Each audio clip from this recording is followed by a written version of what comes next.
to spin it. If you don't hold it down, however, it's rather difficult at zero gravity, so holding it down you can get the top spun up rather well.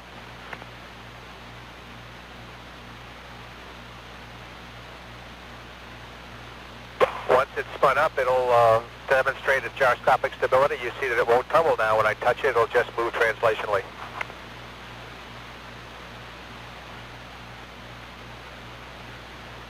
And here's the first and probably the last yo-yo show in space.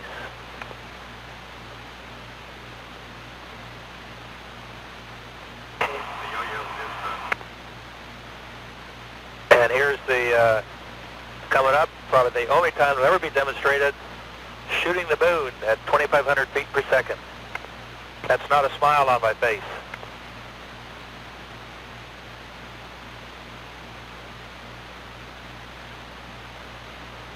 Looks like a lot of fun. How much practice did that take? Here we go with a demonstration of the skyrocket.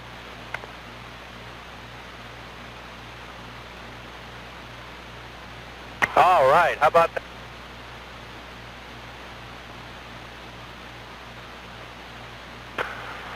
Here's a little wheelo, and you can actually get it started using centrifugal force. And once it does get started and you let go, there's enough force generated in it for it to take off with its some magnetic marbles floating around. It forms a stable configuration, and what I've done now is to break it up into two halves and push the two halves together and watch the interactions as they join up there.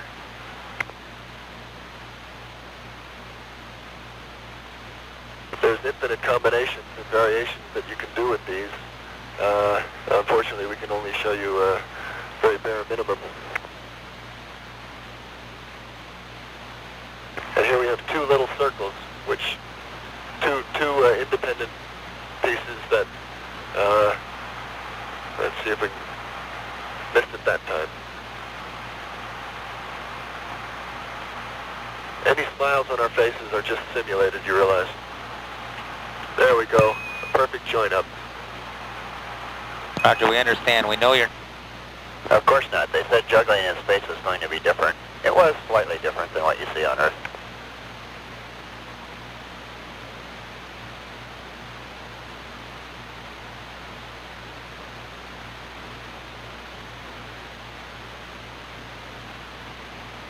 Looks like that took a lot of practice, a lot more huh? manual dexterity up here.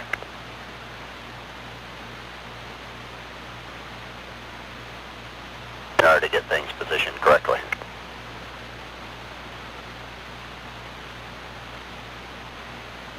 This is our friend from Days on Earth, our small plastic flipping mouse, and his nickname, as you may have heard, is Rat Stuff. And we're going to give him a chance to show his stuff in space.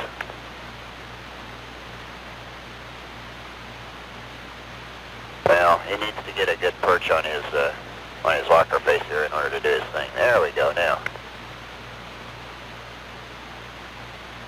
It's a good thing Rat Stuff doesn't get dizzy.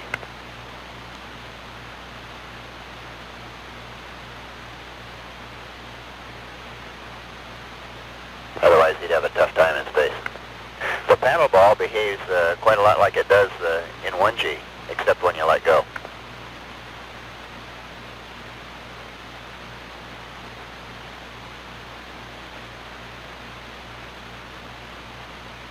And this is not a slow motion picture, although you might think it is. We've been playing with the jacks, and the biggest problem is to keep your jacks from floating all over the cabin while you're chasing the ball. The ball bounces the same way it does on Earth, but of course the jacks tumble in every direction if you happen to hit one.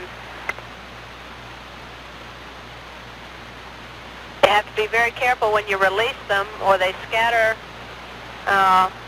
so you can't pick them up again. And the ball, of course, if you miss it on the first go-round, will bounce off the ceiling and come back the other way, and I haven't really perfected catching it going in more than one direction. The Slinky, oddly enough, in most ways, acts the same way here as it... you can put standing waves in it,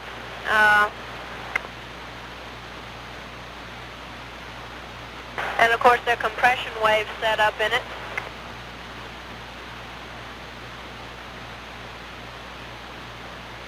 It's kind of interesting to let it go. Of course that's something that it doesn't do.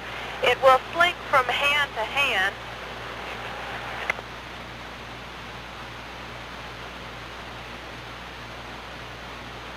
And there again is a nice reflection of the standing waves that we've set up.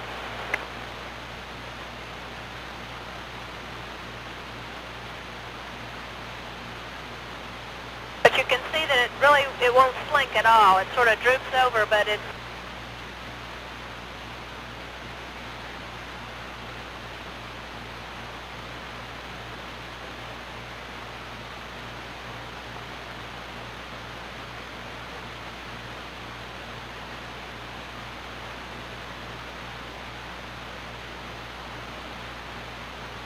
just for your information.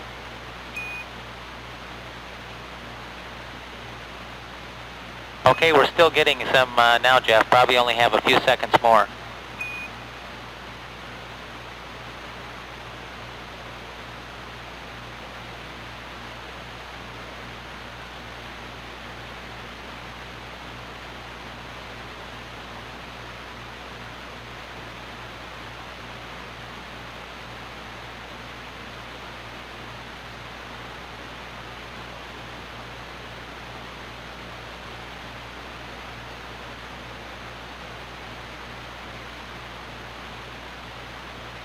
Roger that.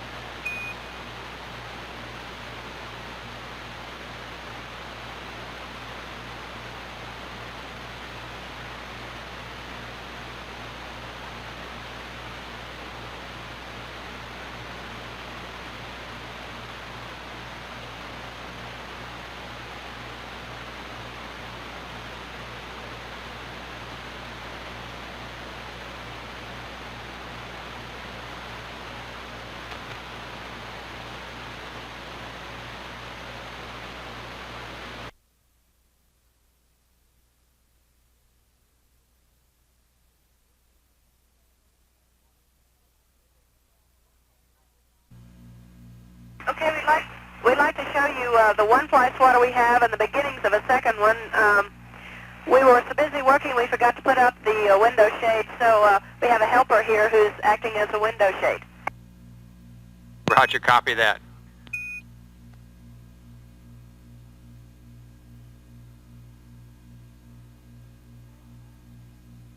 Is that more or less what you had in mind for the number one fly swatter?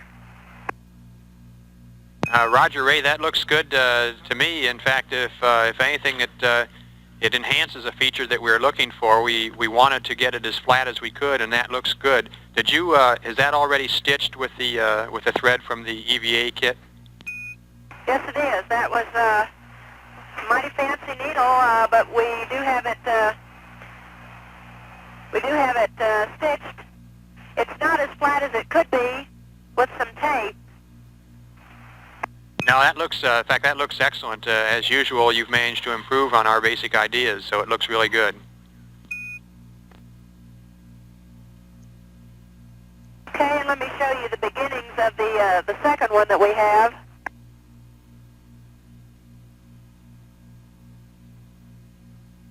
We have taken the metal frame here, Bo's notched it, cut off the crossbar.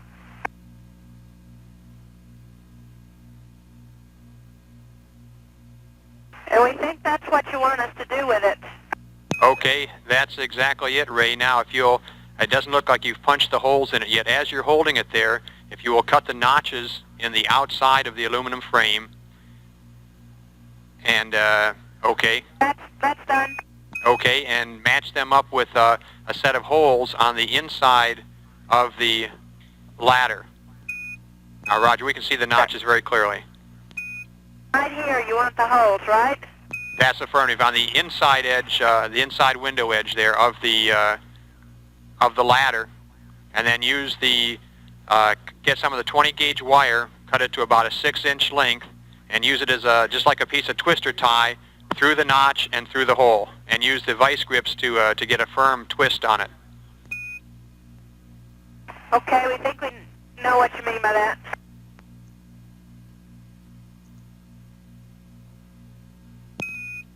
Okay, and that looks good. We see that you've got 2 notches in there. We would prefer to put 3 in there if at all possible. Okay, we can do one more. Not essential that they exactly match up because the metal is flexible enough to adapt to it.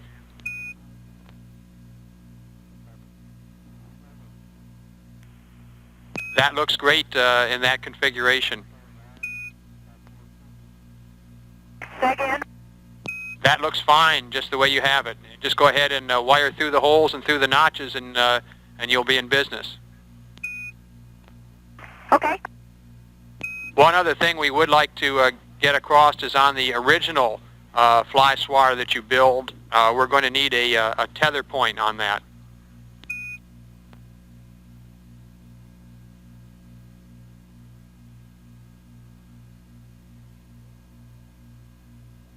We do still have the wrist loop here at the bottom. Is that okay?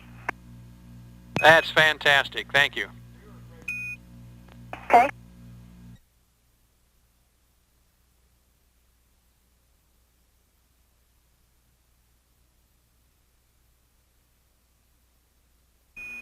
Have these 2 fly swatters made up, and this is the original fly swatter, and of course the second one here is the one made with the curtain stays.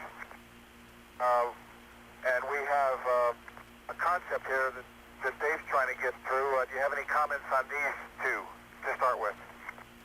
Yeah, those 2 look super, Bo. It's a tribute to the work of a fine seamstress there.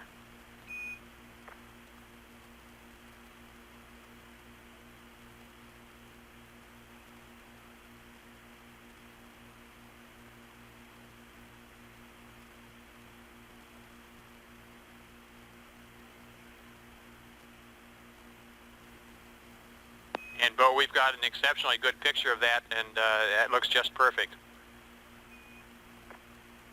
Okay, you're happy with both of these?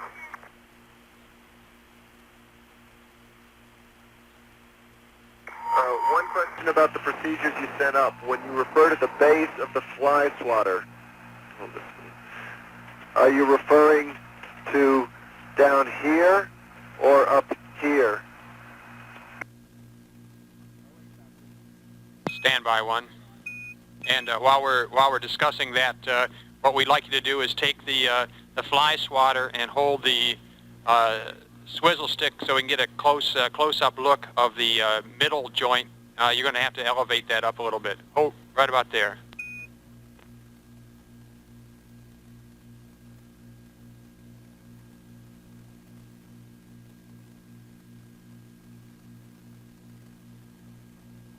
We've got it taped here as you instructed. We can tape that a little better if you think we should. Now, there's some question about the length that we've extended it to. Could you tell us how many holes down you have it?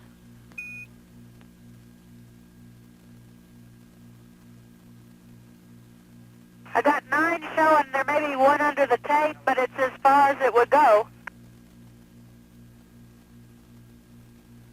Roger, there seems to be some discussion here that we may have been working with a little bit shorter version of it, but that may be the difference in hardware. We'll get back to you on that.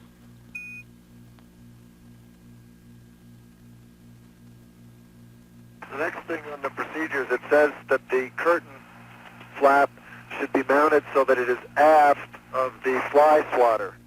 And the question is, what part of the plastic flap should be aft of what part of the fly swatter?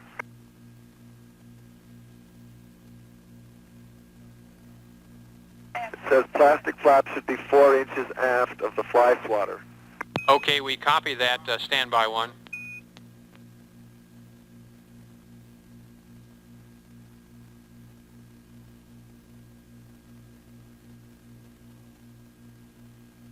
Okay, on the cross stick, can you see it in your view? Okay, I've got that, Dave. So that,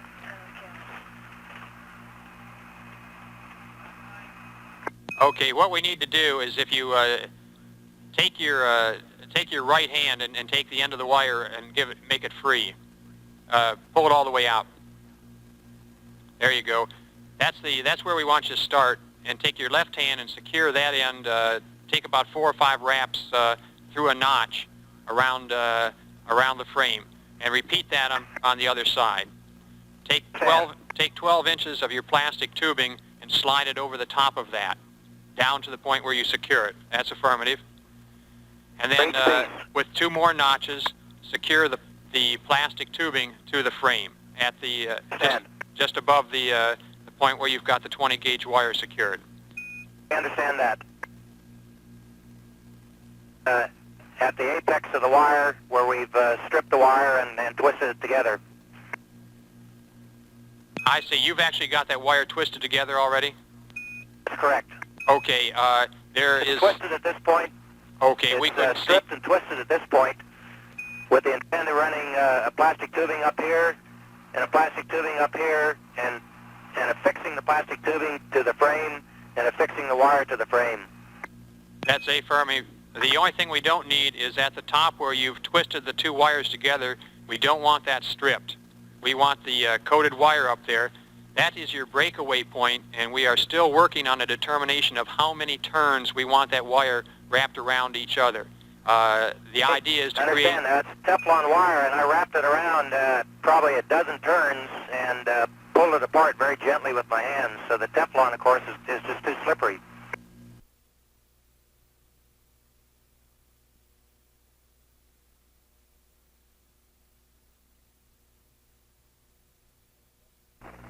BP over WP, 15 over 15.4.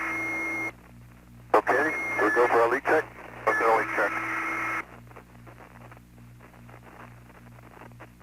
Check, yes. Set 02.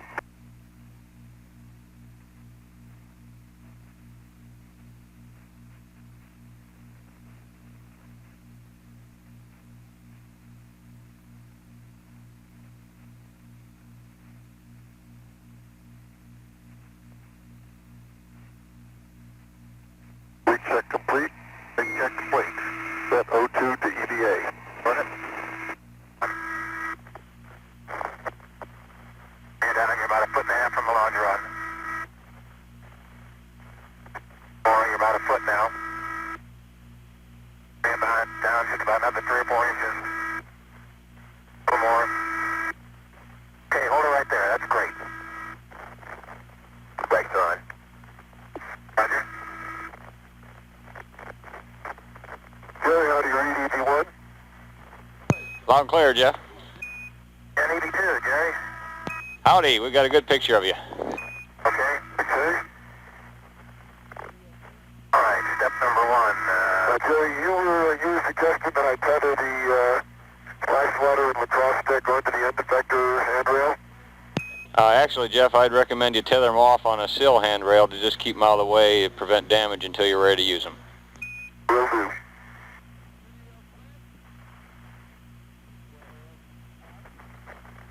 Coming out.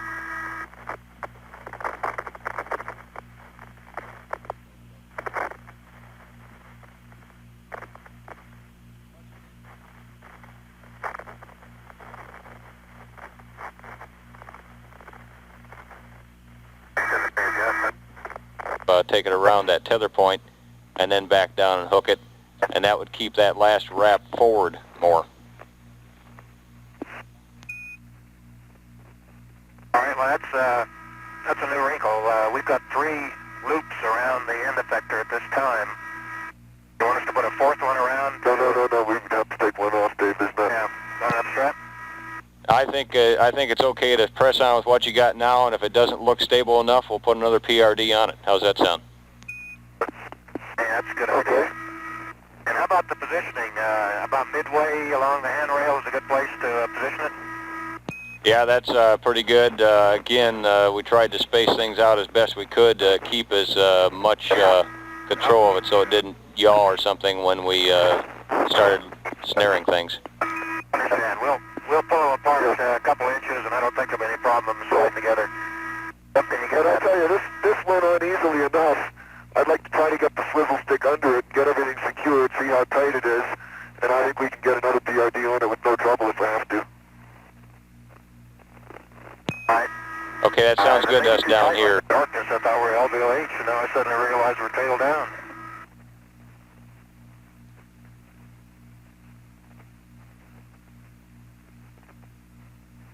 Okay, I'm going to leave the lacrosse stick tethered up, bring in the fly swatter. All right.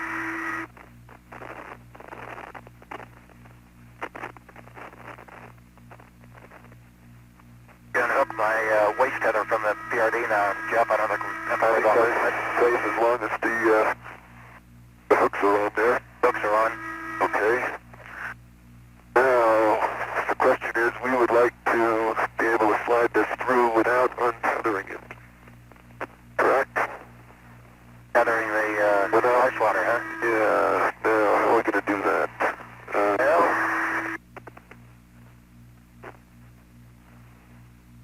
Well, if you have enough slack, let's load a wrist tether. We'll put a tether right here, Jeff. Put a wrist tether right around the yoke.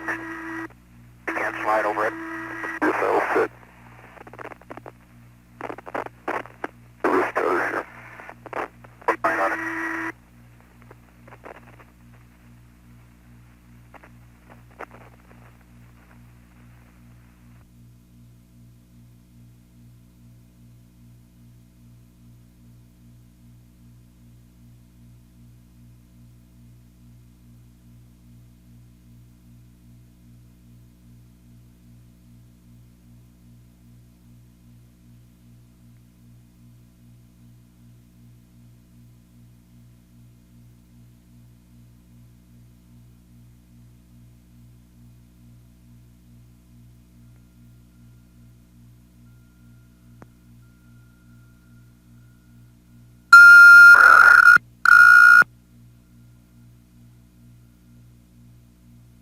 Discovery Houston, ComCheck.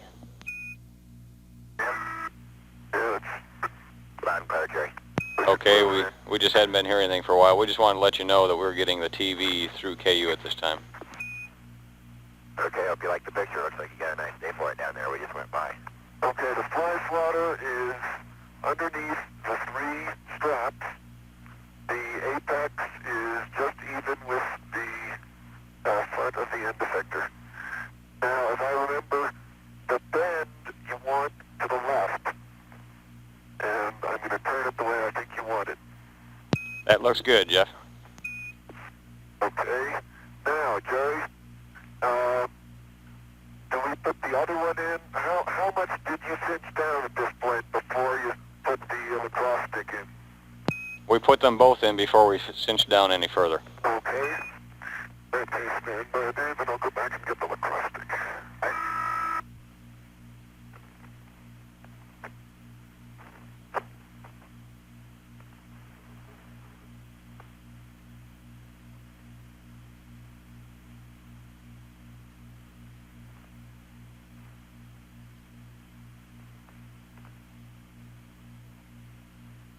Okay, here I come.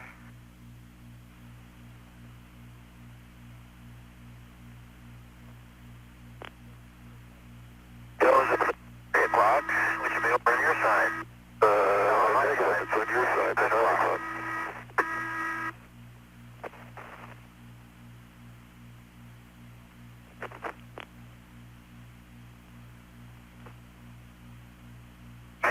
Let's see. Why don't you work the straps again, I guess? Yeah, let me fasten myself down before I... Okay. Put on.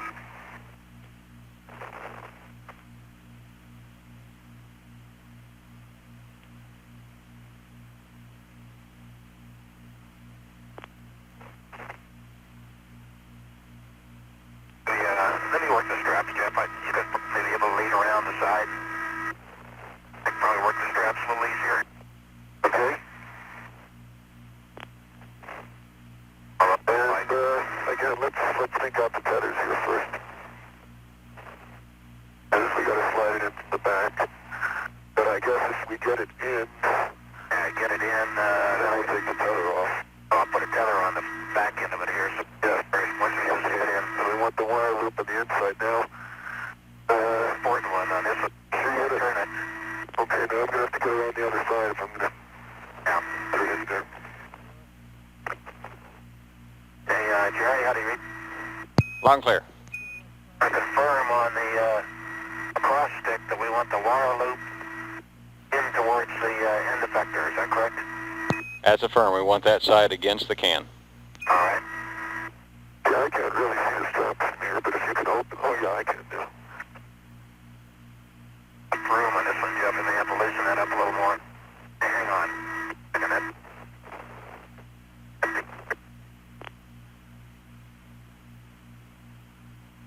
Okay, hold down on the aluminum frame, Dave. I'll put you a little slack. Okay, I got it.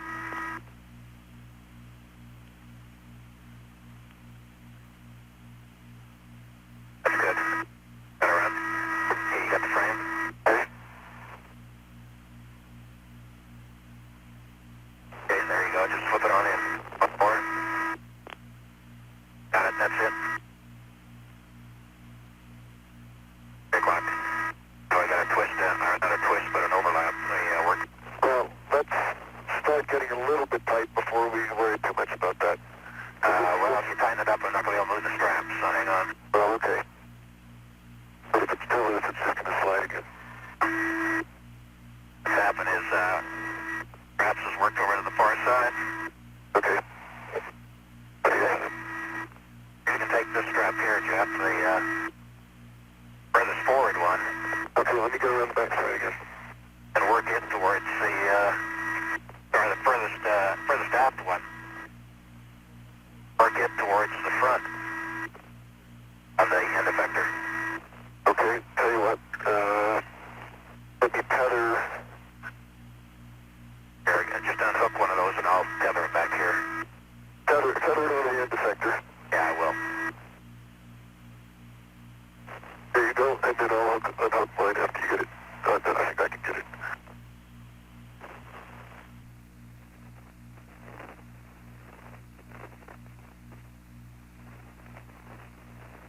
Now I feel more comfortable. Let's put another PRD on after it. Well, let's cinch this one down and just see what it feels like. But you're right, it'd be a shame to get this far and then have the thing not hold. Okay, now the next thing we've got to do, when we get a little bit of tension on it, is to get the fore and aft positioning of the lacrosse stick. Okay, that's like 9 o'clock to me, Jeff.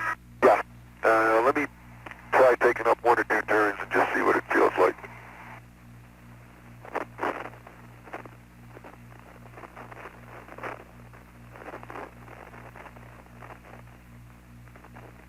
Yeah, that's taken up nicely. I don't think the PRD is going to slide, actually.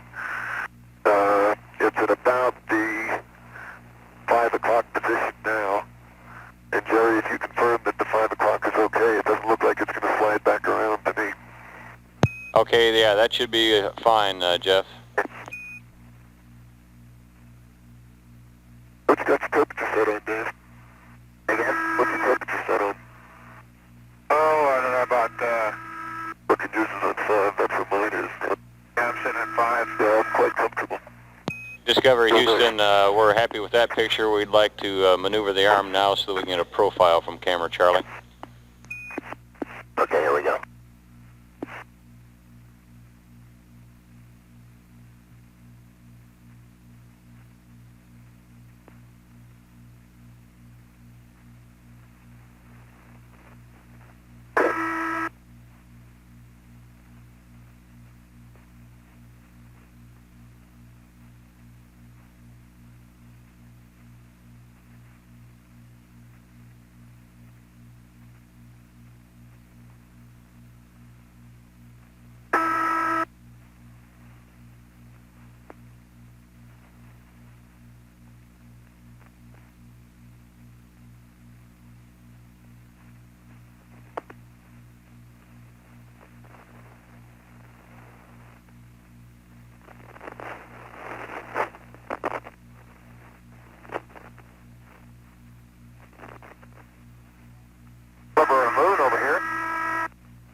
Okay, we see that. That looks real good, Jeff. Looks like you guys did a super job there. The wire looks like it's bent back a little bit, but it probably is okay where it's at, unless you guys want to try to straighten it out a little bit. Yeah, unfortunately, you know, those, Go ahead, Ray. I missed your question. Yes, sir. Missed what you said to do with the arm. Did you say to berth it, but wait on the stove? Yes, we would like to go ahead and cradle the arm at this point, but do not roll it inboard. We want to look at the clearance from camera C at the Hawaii pass before we start the roll inboard. Okay. And I guess the guys ought to get back there by the bulkhead somewhere so they can watch and make sure that we're not snaring anything as you berth the arm. yeah, we're both going to move back. And Ray, you're gonna wait until we get back to actually cradle it, right? Yeah, I'll just start moving it in that direction, and I'll let you GCA me into the cradle. Sounds good.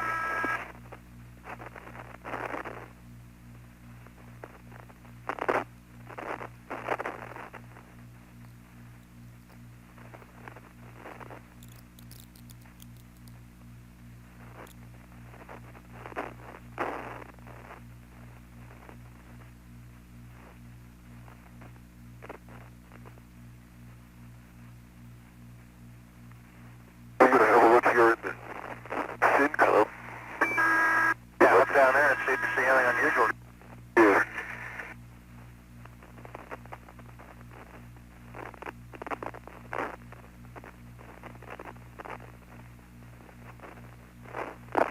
And Discovery Houston, Dave, we want to make sure that your tether's outboard of the MPMs there so we don't have any entrapment problem.